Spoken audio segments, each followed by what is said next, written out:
binomial, if you will. We're going to get 24 plus 18 root 3 minus 56 root 3 minus 42, and then it's root 3 times root 3. Okay? Now, when you get to this part here, what's the square root of junk times the square root of junk? Junk. So what's the square root of 3 times the square root of 3? 3. But then do you like add that to 42 or multiply? It's multiply. Oh yeah, what do you do with the last little things? What's I that? have one like that too. But So now what you have here is that you get 24 minus 126. Is that right? Yes. So I get minus 126. So I'm going to rewrite this. We always put our integer values first. We'll get negative 122 minus 38 root 3. Is 56, negative 66, and 18 negative 38? I don't even know. I'm just guessing. Sounds right, because 8 and 8 and 6 carry the 1. Yes. Okay? And that's what it would look like. Oh, you're the teacher? Yeah, Well, thanks. you told me it's wrong. You probably did something. Oh my gosh. What? Nice job, Eric. Look at this. Wait, Mr. Look at Murphy this. says that that's wrong. How's that wrong? I don't know. It said I need to use the FOIL method. you did use the Oh, Mr. Murphy. Wait, 126 minus 24 is not 122. Oh. There we go. I think it was a 4. I didn't mean to. Mr. Murphy. Mr. Murphy, look at the kind of stuff that happens. How do you? Every single How time. did you do this one? Yeah, yesterday I had to read it.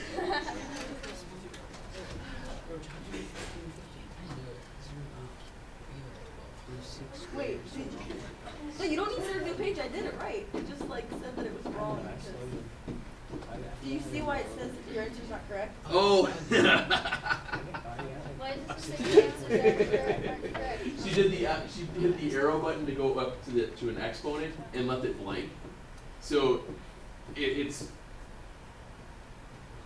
when you toggle through, if you don't back out when you jump up in the No, but like Excel I thing. tried to do that, and then it like was gonna make me delete the whole thing, and I was like, no, I want to delete the whole thing. So I just thought it. That's what I did yesterday. I put like square root, but I forgot to hit the right arrow. So then it was like square root of a square root. And also, if it's gonna be, if it, like, and you're typing in your calculator. It worked if it was 4th root. If you type in your calculator, It didn't work. if you type in your calculator and you're like in the middle of typing something and then you hit like the fraction button, it'll put that like over it. But if you start doing this and then hit the fraction button, it'll do it after, because you have to do the fraction button at the very beginning. And that's why these first few sections of the Excel thing is probably about all I'm going to do with it for right now. I don't know how much more of it I will go back to. There are a few things maybe when we get to logarithms. If you look at some of the, like what I had on the back wall there with logarithms, we were rewriting and solving the log equation. You could actually do some of that stuff relatively simply by typing things in the change of base stuff into the computers without too much of a hassle. But the next chunk of stuff that we do after tomorrow, on Monday, is that we're going to work with inverses, and then we work with, we go equations, inverses, graphing, and then we're done with this chapter. So the way I was looking at it, because I know we're going to quiz tomorrow, and I got some review stuff for us. We'll go over that here in a second. Other than, what else did you want to look at from any other problems? Yes, ma'am? I did a word problem. Was it the one with this one? Yeah, that. And I probably just made it more confusing than it should be.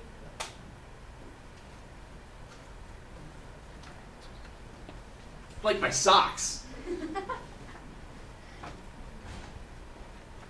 Oh, you hate me. I didn't see your socks. Oh, Jeff or Kyle. Is that what she's called? Jack. You hate me so much. Sir, it's not even excellent. Big. Whoever said that. All right, so when you have you haven't said it out loud. When you have a square, and that square happens to be tilted, you had side lengths. Your side lengths were 8. What's your diagonal? 8. Square. You're killing me. Oh wait, it's an 8 Killing me root 2. too. Isn't it 8 root 2? Yep. That's how you do the problem. Wait, but so it's Because just. then you can go across with your length using diagonals. But how do you get the answer from that? Because you just think 1 of, little, like, 2 little, 3 8 root Pythagorean 2s, theorem. 4 little, 5 total 8 root 2s. That's So just at 6. 6 8 root 2s, so it'd be 48 root 2. But then you have to actually multiply by root 2, otherwise it doesn't. Oh, that's right, because I think it asks, because if you read the next sentence, it says, what round your answer to the nearest 10? That's why I just did it with Pythagorean theorem. That's fine, because it'll work. Hopefully you guys will recall that the rules for special right triangles, because the 2 special right triangles, your 30, 60, 90, or 45, 45, 90, are the basics, or basis of all trigonometry you do second semester. It's like 2, 2, 2, 3. Yeah. Yep. What's that? Good. Yeah, everything is built off of the 2 triangles. The answer is 48 root 2. Yeah, whatever that is. Well, it depends if yours was an 8 or I've seen this same problem. Mine was 8. I've seen it as 8s, 12s, and 16s. Oh. Each person's a little bit different. Then yours was 11, so then it would It said have the been 11 correct root 2. it says correct answer is 67.9. Because if you read the instruction, it would have said round to your nearest 10. Oh my god. Because for all the other ones, they've been saying like if you do it, then like don't. You can't round. The assume. amount of times that I've got. Don't assume you're gonna make an angle side out of you and me. The amount of times Do that they I've start said giving to you easier problems if you keep getting them wrong? Yeah. Will you read it to me, please? I would be more than or here if you No, want to give me your they get computer, I'll equally just, it's as- easier because The amount of everybody's times I've different. gotten like, I'll try not to you drop. have the correct answer, it's just in the wrong form. The amount of times I've gotten it. I'm on a rationalized denominator.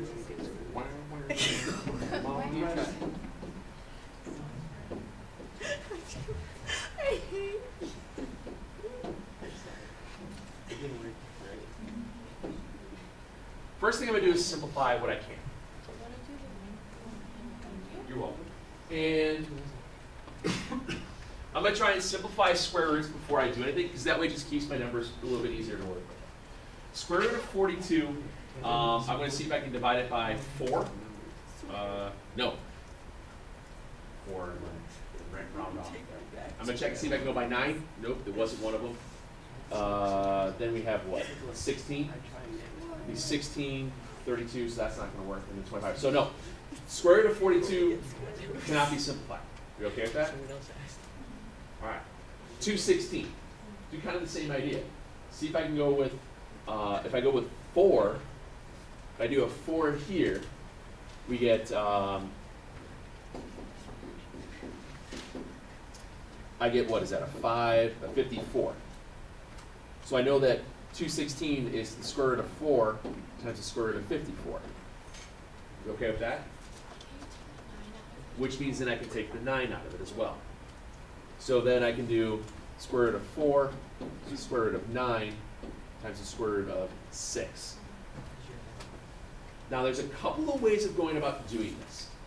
I was helping somebody with this, actually I think it was this exact moment about simplifying the 216 yesterday, that you can try and search for perfect squares like I did just by guessing. And then I know that this is going to be 2 times 3 times root 6, so it winds up being 6 root 6. That's how I would simplify 216 that way. Another way is to go by using your prime factoring, by doing a tree prime. If I do it that way, sometimes some people think it's a little bit easier because you're dividing by 2s. So if I take out a 2, I get a 108. I bring the 2 all the way down. I take out a 2 again, I'm at a 54. And then right here, I'm at a 9 and a 6, which gives me a 3, 3, 2, and a 3. So that gives me 2 cubed, 3 cubed. And if I think of it in terms of exponents, if I do it this way, with an nth root, I can take out 1, 2, 1 stays in. I can take out 1, 3, and 1 stays in, and I can do that. It's another method to do it, okay? Some people think one way is easier than the others. It's totally up to you. I'm gonna try to make sure that I don't get any numbers that are any much really all that bigger than 216, unless it winds up being like a perfect square or something like that that you might recognize, you know, like a 196, 14, something along those lines, or 225. Wait, is that one? Yeah, it's 15. So that's about the complexity of being able to do it. Either way works. One way some people find easier than the others. I kind of like the factor tree one, because especially let's say it's a cube root, you can see that right away. I know that the cube root of 216 then is 6, because I could have taken out both the 2 and the 3. It's another way to do it by using your entities. So back to the original problem. Now that we've done all this, we had what? This equaled 6 root 6 minus root 7 over root 42 minus 6. Wait, why wouldn't you do it by the square root 42 plus 6? All I did first was just simplify that radical. Oh. I was just trying to see if I could simplify anything before I got more. That's all. Oh. But and remember, the reason you do that, you always want to simplify stuff first before you rationalize. Same way you would do when you're multiplying fractions together with those with the exponents, the rational exponents with fractions. Anytime that you can simplify first, it just means it's going to be a little bit easier in the long run. That's all. So now I'm at this point.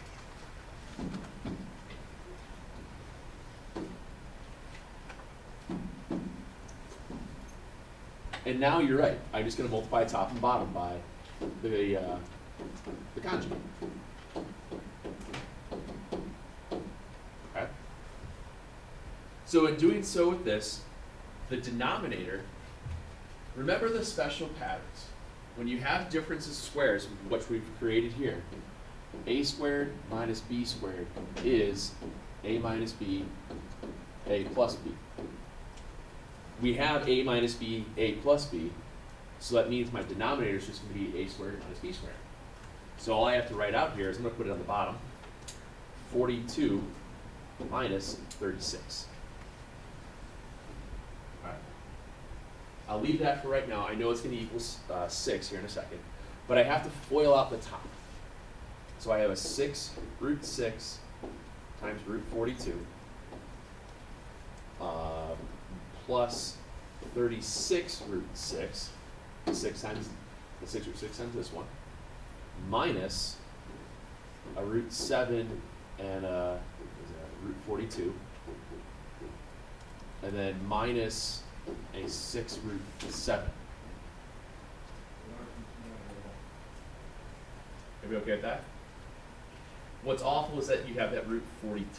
That's just the kicker of everything else. If it was a 2, it would be really easy when you multiply stuff out. Okay. So now we have to figure out what 42 times 6 is. So let's see. If I double 42, what do I get? Actually, this one isn't that multiplied. What's 6 times 2? 12. So I'm going to end in a 2, carry the 1. 6 times 4 is? 24. Add the 1, it's? 252. Okay. So here I get 6 root 252 plus 36 root 6 minus 42 is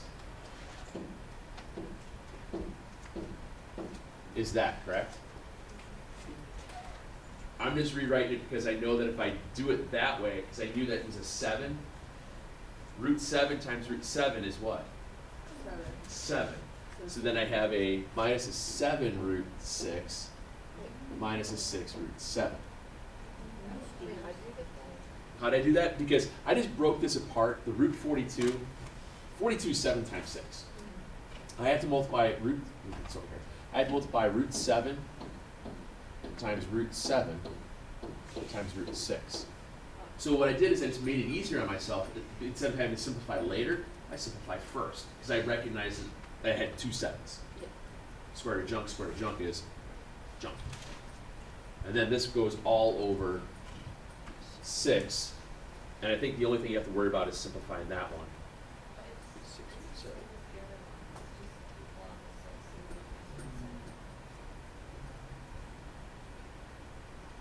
Hmm? So it's like 6 root 6, and 42 is root 6 times root 7.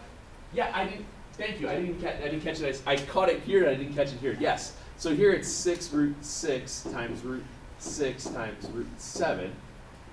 Thank you, Kathleen. Everybody see that? She caught it. So then here, here this becomes a 36 root 7. And now we have stuff that we can simplify in the numerator. Ooh, this is an ugly one. 30, and then plus 29 root 6. Oh, Hey, good times. Thanks, man. I didn't even catch it. I didn't even notice it.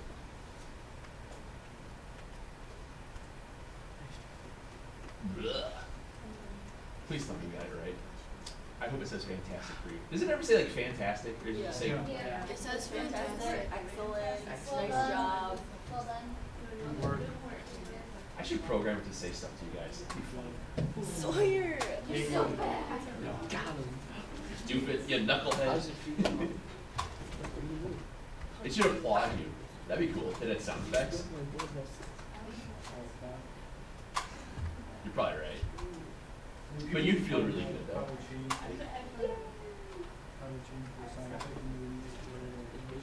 What else you want to look at? Should I give you some other ones that I had? I'll give you some other ones that I had later. The one thing I want to go that I'll go back over with you with the rational exponents is that the trick is Nice fake glasses. the trick with the rational exponents is how the nth root works. So any nth root can be rewritten as a fractional exponent. Okay. And what's nice about using fractional exponents is then you can follow through those rules of exponents that we had before, where if you have the same base and you're multiplying, you just bless you. You just add the exponents, bless you. Thank you. If you have a base exponent to an exponent, you would multiply. If you're written out in terms of division, you just play game of war, and then you go through it that way. That's the huge advantage about being able to write things as instead of nth roots, but as fractional exponents. So, for example, if we had something where it was the cube root of x to the 5th, if I rewrite that as a fractional exponent, X over, X to the 5 over 3. right, because this is all, your nth root is always your denominator, and the root of the exponent on the interior is the other one. Okay. Yes, thank you. I forgot what that's called. Now, as you go through some of the stuff that's within this 5-4, is that sometimes you rewrite, well, 216 to the 3rd.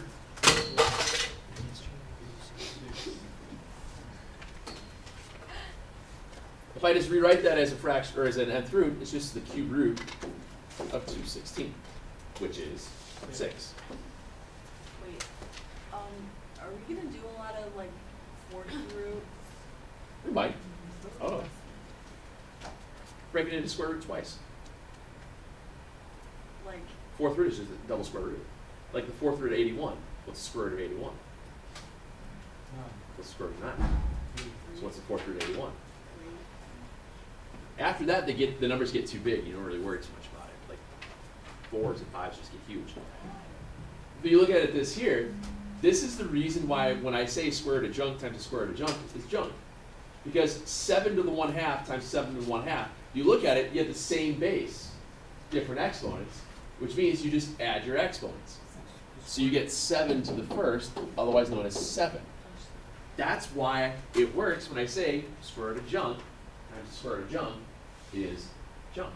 When you look at it from the radical point of view, it was the square root of 7 times the square root of 7 is just 7. But when you say it that way, you have to say fight the power. Just the radical point of view. Is that right?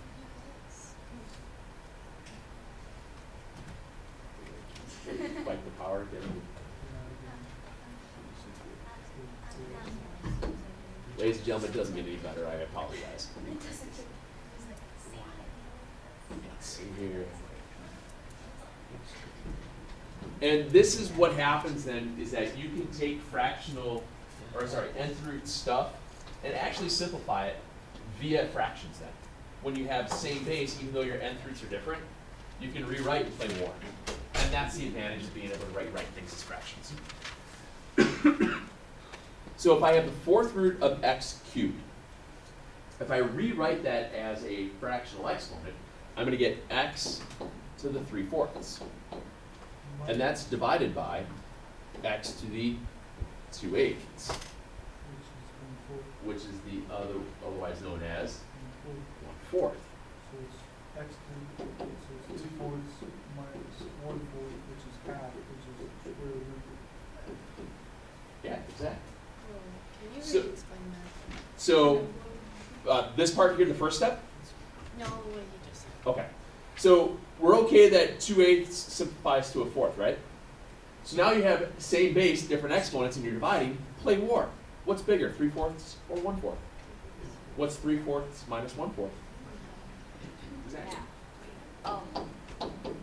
So rational exponents is considered in its simplest form rather than like with radicals. Because I mean, some of the questions they wanted us to put it like with the radicals from the rational. And some of them. It'll tell you if it starts.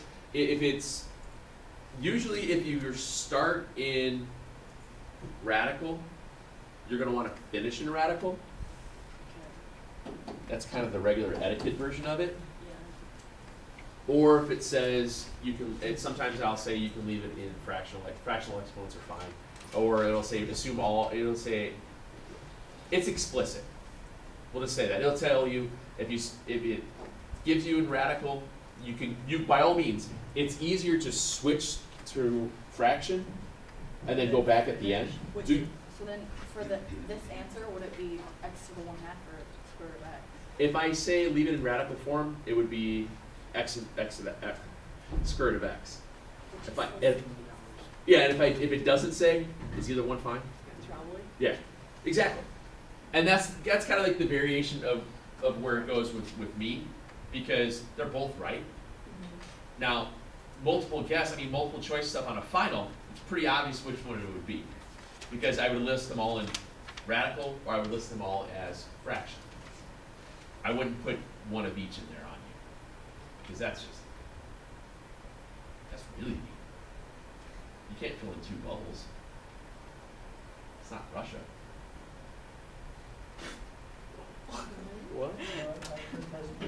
Ask the Ruski. In Russia, in Soviet Russia, you fill in multiple bubbles. What? No, in Soviet Russia, bubble fill. Yeah. Yeah. Same deal. If I take the square root of x cubed divided by the cube root of x squared. It would be x. Yes, ma'am. It would be. Well, let me write it down first before you start jumping to the gun here. Like I was gonna say, when you go through this style, it's always quicker and easier to switch to fraction.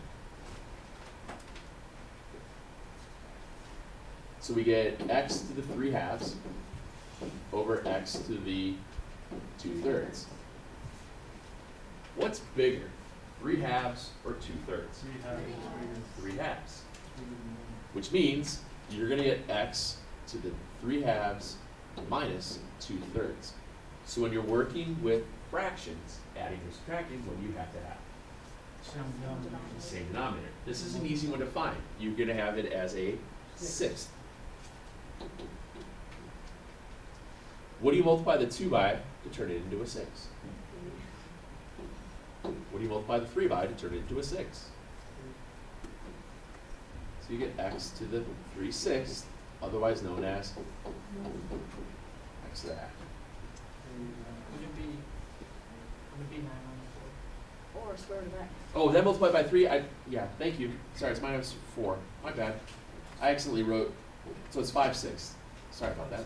Yeah. I saw the 3 again and I wrote it down. So you get 5/6. So what would that be as an nth root? That'd be Six, square root. six root of x to the fifth. That's all it is. The 6th root of x to the 5th.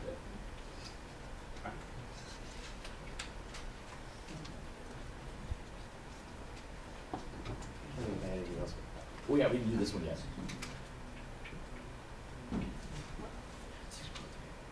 This I think actually shows up similar, something like that on here, I think. Yeah, somewhere along the lines I have something like that in here. Probably one of the last ones. So here's what happens. When you have multiple, whether it's fractional exponents or nth roots, what do you think the easiest way to work with is going to be? Is it easier to work with fractions or nth roots, you think? Fractions. So what I would do right away is I would change the stuff in the parentheses, that root, the nth root there, to rewrite both of those parts as fractional exponents. Okay? So here's what I get. I'm going to get -8 x to the first, x to the 1/2, y to the 1/2, to the 2/3. You okay with that? Now, can I rewrite -8 with an exponent as well? What can I write 8 as?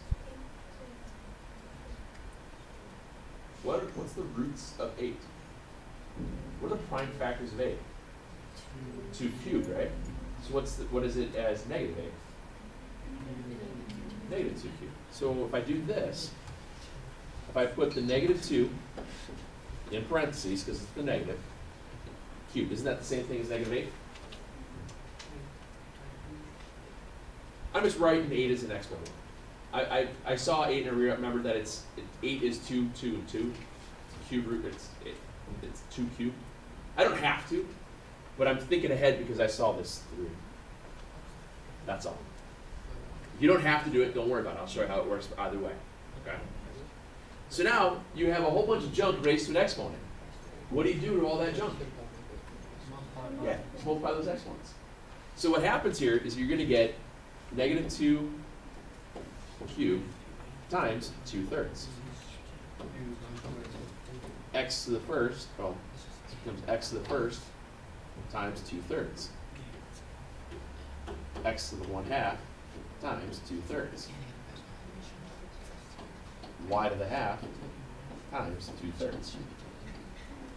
Now, could I have combined the 1 and the 1/2 right away and just wrote it as 3/2? Sure, I could do that. Okay, I could have done that. What's 3 times 2/3? 2. So I get the quantity, -2 squared. Then I have x to the 2/3, X and y both. x to the third, and y to the third. And now I can go back and use the rules of same base, different exponents, multiplying. I just add them up. So, -2 squared is how much? 4. 2/3 and 1/3 is 1.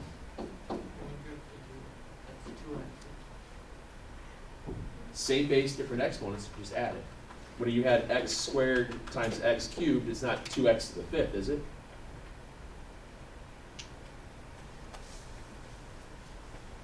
Why not? It never was. This just means that there's 2 x's. Oh, because you're multiplying. Right. Wouldn't it still all work out if you left the -8? Yeah. Okay.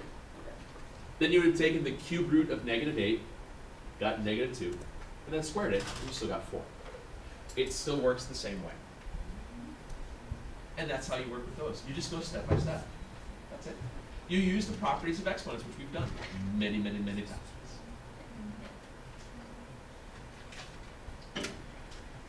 Not so scary? Let's see if that sheet that I made I feel here. like it's kind of easy. Oh, let's see. Did I really give you the seventh root of 640? Yeah. God. And the fourth root of 486. That's probably gonna be like a 2. Wait, there's not a button for that on our calculator, is there? No, oh yeah, I may or may not give you a calculator. I haven't decided yet. If I give you a calculator, I'll probably give you a dumb calculator.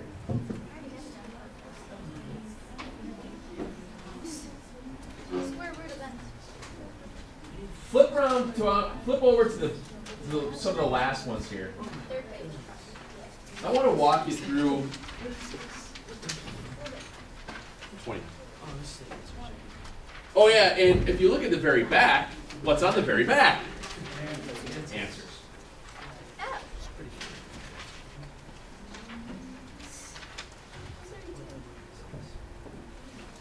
So this works out to be a giant, nasty, Problem. simplified problem. And you have multiple exponents. But when you start going through it, things work out rather quickly. The n turns into a 1, right? The n on the bottom. Yes, but I'm going to start at my outermost exponent and work my way in by using my rules. My outermost exponent is a -1. And notice that everything is being raised to the -1. Which means, is anything happy in there at all? No. So the very first thing I would do is take the entire thing, flip it. Great flip. So if you take your paper and flip it. Okay. So what I would do on a problem like this to start out with is I would originally do my flip, because that makes it m to the -2. What's anything to the 0 power? 1. Can I just leave that alone from now on? I don't have to write it, do I? I mean, you can, but I know that I'm eventually not going to have anything to do with that n. It's just going to become 1. Now it's going to be over n m to the -2 times n m 3/2 squared. Now I've gotten rid of that first outer exponent, and now I can start piecemealing it together. Does that make sense? Shouldn't the n to the -2 go on the bottom? All I did right away is I flipped them, okay? That's all I'm starting with. I haven't done anything else, okay? So next, I'm still using my order of operations. I'm looking at my exponents.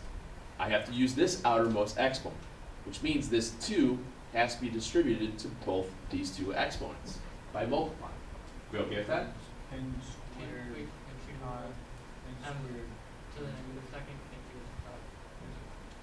I'm getting there. I'm trying not to do everything at once because you'll skip something. Okay? I'm using my rules by starting on the outer exponents and work my way in.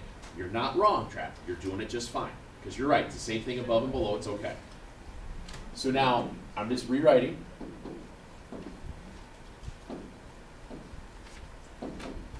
And now I have, this becomes n squared. M to the 3rd. Everybody okay with that? Now, the m and the m in the numerator is a -2 exponent. The m in the denominator is a -2 exponent. Those two would just flip-flop one another, correct? But then they would also cancel. And they simplify each other out. So now what does your numerator become? 1. 1. Does that mean that the denominator automatically floats? Is it wearing a flotation device? Yes. No.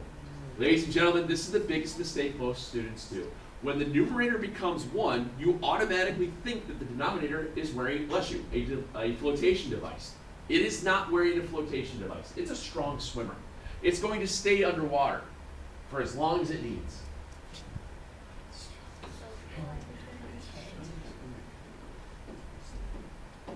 And what's your final answer going to be?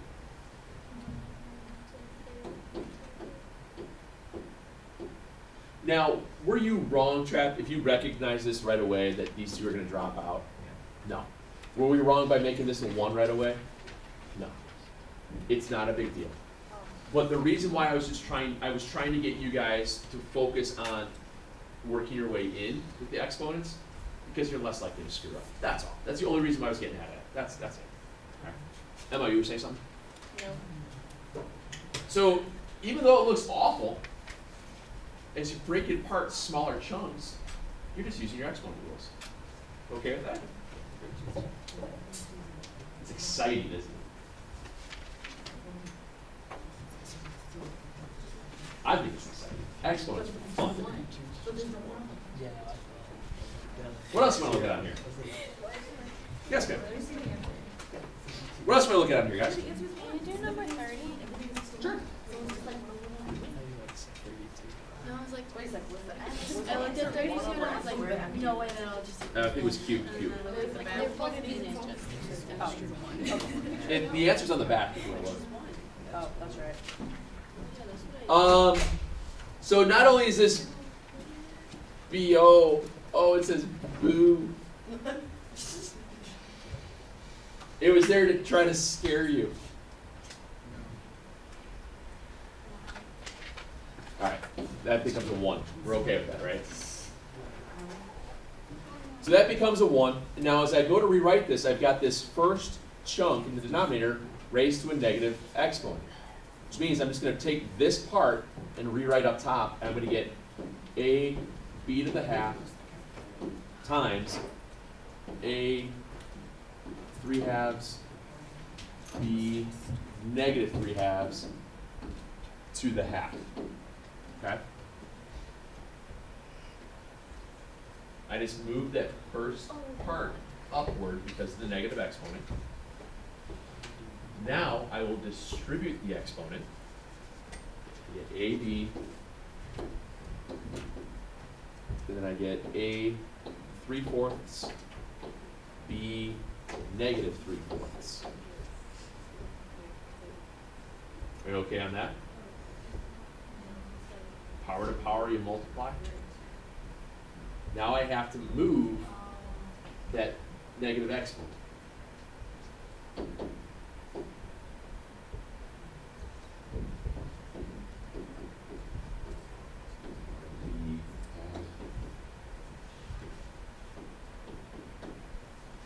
But you multiply.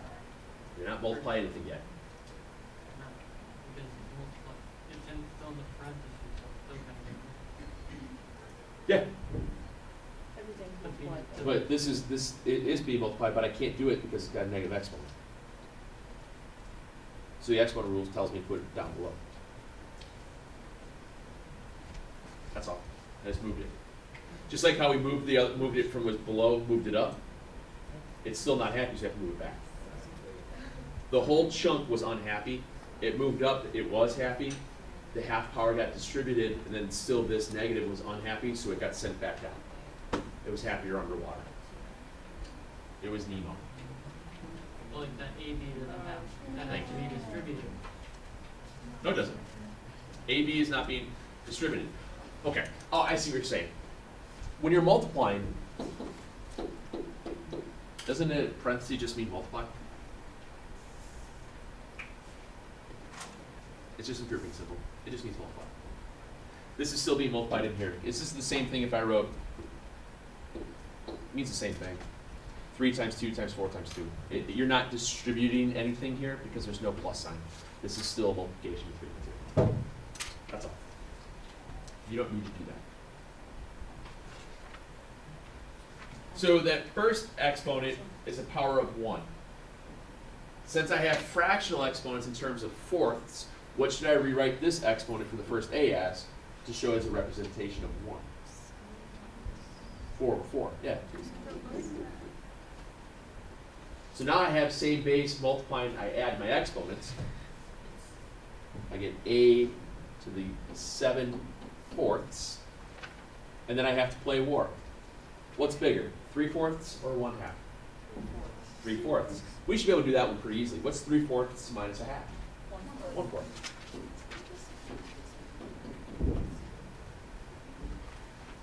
That's not what it says the answer. Yeah. What does it say?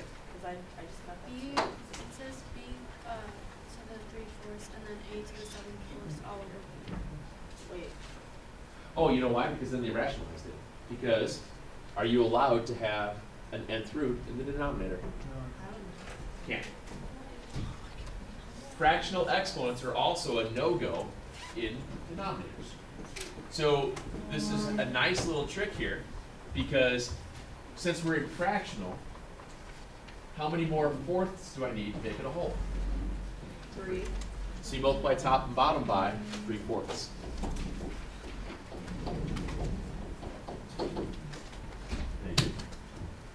And that's where you get your A to the 7/4, B to the 3/4 over B. Just like we don't leave radicals in the denominator, we don't leave nth roots in the, or fractional exponents in the denominators either. And that's the shortcut way to do it. Why did you multiply by 3/4? What's 1/4 times 3/4? Or sorry, what's 1/4 plus 3/4?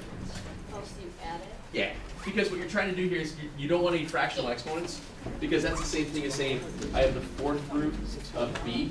I don't want any roots in the denominator. Okay? What we'll do tomorrow is the quiz I have is relatively short. We'll take 10 minutes and then go. Okay? Does that seem decent enough? I don't think it would. I honestly, it's. Yeah, I'll take a 10-minute question field, and then we'll go from there, and then we'll knock it out. It is really short, okay? Yeah, you got the answers on it. It's just a lot of review stuff. It's pretty much everything we got on there. Okay.